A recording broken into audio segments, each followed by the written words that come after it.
হাই friends, মই আয়ুষ ৰং চেনেলত সম্প্ৰচাৰিত হৈ থকা পতিত ধাৰাবাহিকখনৰ আজিৰ খণ্ডটো চাবলৈ বহুত বেছি ভাল লাগিব, কিয়নো আজিৰ খণ্ডটোত মাকে বেদৰ জামিন লৈ দিব আৰু তেতিয়া বেদৰ জামিন হোৱাৰ কাৰণে বেদৰ থানাৰ পৰা পঠিয়াই দিব আৰু তেতিয়া বেদৰ অনুভূতিৰ ঘৰলৈ যাব আৰু তেতিয়া সন্তানটো দেখি বেদই সন্তানটো ল'বলৈ ওলাব আৰু তেতিয়া মাকে বেদক সন্তানটো ল'বলৈ নিদিব আৰু তোমাৰ কাৰণে আজি এনেকুৱা হল বুলি কোৱা দেখিবলৈ পাব।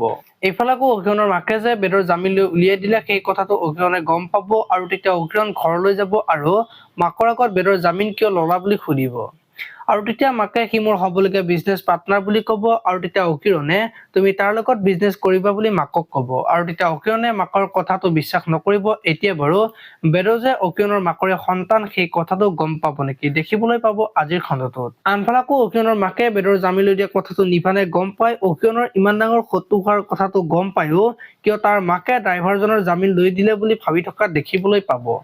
আপোনালোকে পতিত ধাৰাবাহিকখন চাই কেনেকুৱা পায় কমেন্ট কৰি জনাব আৰু যদি আপোনালোকে এতিয়ালৈকে চেনেলটো ছাবস্ক্ৰাইব কৰা নাই তেতিয়াহ'লে চেনেলটো ছাবস্ক্ৰাইব কৰি ভিডিঅ'টোত এটা লাইক কৰি দিব। ধন্যবাদ।